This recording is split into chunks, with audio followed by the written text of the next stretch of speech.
Hello mga Momenter! Welcome po kayo sa aking channel, ang Mom Flourish Channel. For today's video, syempre, pag-usapan pa rin natin ang still mainit na biglaang pagbuwag or pagkawala ng love team ni Tan at saka ni Medi, also known as Tan Hit.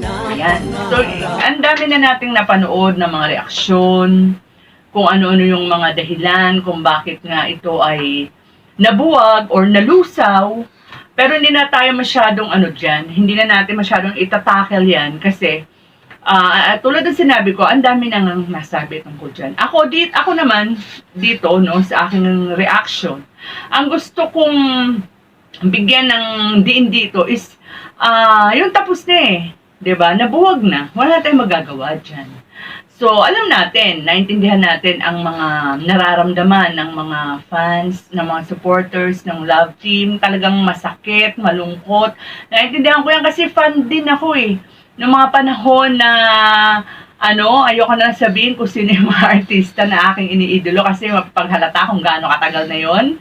O ito na lang, recently na lang yung kay Aldab, yan, nung nabuwag ang Aldab at sinabi ni Maine Mendoza na siya ay, ayan na nga, si Arja Atayde na nga yung kanyang totoong mahal.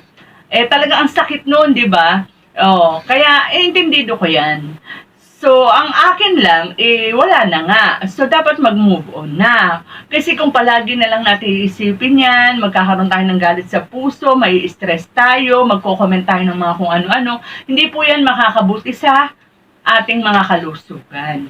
So, tingnan na lang natin yung positive, no? Yung positive side ng pangyayari, ng pagkakabuwag ng love team ng Dandit.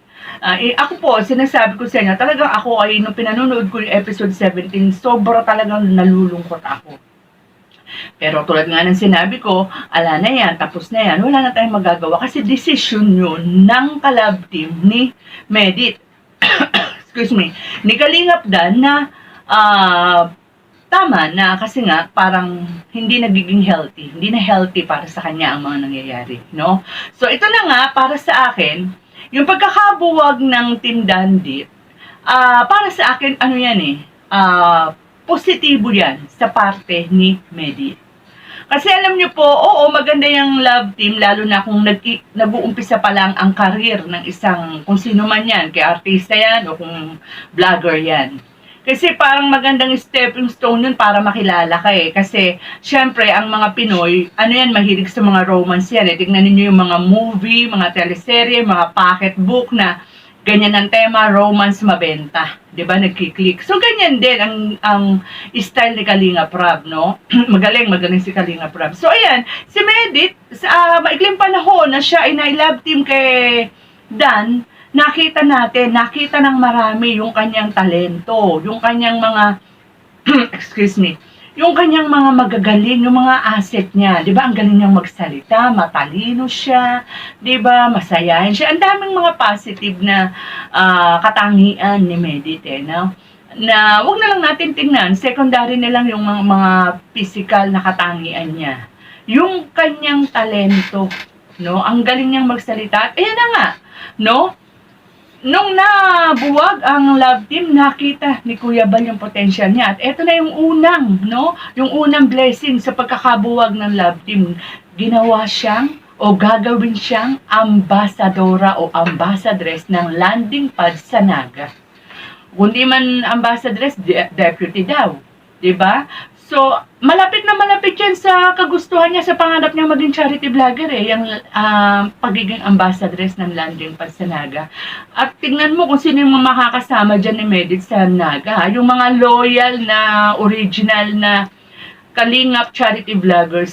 Siyempre sa pangunguna ni Kalampitos, ni Sagap TV, ni J. Brad. Itong mga ito, masisipag talaga ito. Saksi tayo dyan kung gaano kasipag tong tatlo na to. Yun nga lamang hindi nabibigyan ng break. Kasi nga, no, alam naman natin na hindi ito sila yung mga tipong tahimik lang, di ba? Tahimik na gumagalaw. Lalo na si Sagap.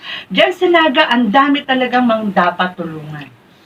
sisagap ka, may views o walang views, tumutulong yan. Di nga lang makapag talaga ng tuloy-tuloy kasi wala nga views, wala nga revenue yung tao. Buti nga si J. Brad, ayan na-scout o nakita si Medit, kaya medyo umaangat-angat na rin ngayon si J. Brad. Si Kalampitos, sa tatlo, si Kalampitos lang ang nakakapagtuloy-tuloy kasi kumbaga may na nga, palagi nga siyang nandoon kila Kuya Bal, kila Kalinga Prab, no? And deserving naman siya sa mga views niya. So, sa madaling salita, yung pangarap niyang pagiging charity vlogger, ito na yung simula. Kasi dapat yan unti-unti eh.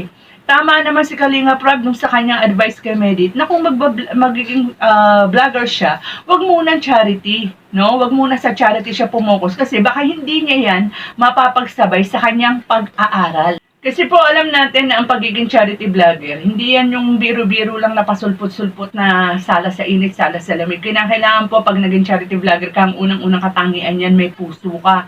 Tututukan mo yan kung may na-scout ka na nangangailangan ng tulong. Hindi, lang yan, hindi yung isang video lang, isang vlog lang, tama na. Continuous po yan, tuloy-tuloy po yan. Paano yun magagawa ni Medit kung siya ay nag-aaral? So, mas maganda maging vlogger na lang muna siya. Vlog-vlog lang muna siya sa pang-araw-araw na buhay niya, sa pagtitinda niya, sa pag-aaral niya, yung pagiging ambassadress niya, ganun po, no?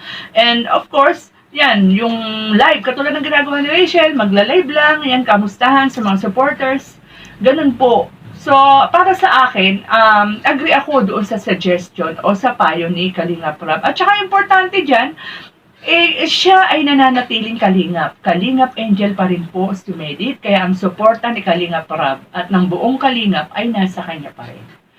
So, kaya yung mga bashers po, yung masyadong nanggagalaiti na napapagkamalang tuloy na ang Dandit community ay toxic, alam natin na mayroong mga iba dyan na nagpapanggap lang na Dandit, pero alam natin na mas marami sa mga Dandit supporters and followers yung mga nakakaunawa. So, yun lang po ang sa akin. Yan lang po ang aking opinion. Kung meron naman po kayong sariling opinion, ay maaari nyo po itong i-comment sa ating comment section. Tama na po yung pambabash. Move on na po tayo kasi I'm sure merong pag tayo po ay itinapos natin yung pagiging negative natin, patuloy tayo sa pagiging positive at suporta po tayo sa Kalingap at syempre kay Medit. Pihadong maraming mga magagandang mangyayari kay Medit. So, with that, mga Kalingap, mga Kamedit, mga Kadandit, kung meron pa, hanggang dito na lang po muna ang ating kwentuhan. Mag-iingat po tayong lahat. And God bless. Ang pagtulong nyo ay inspirasyon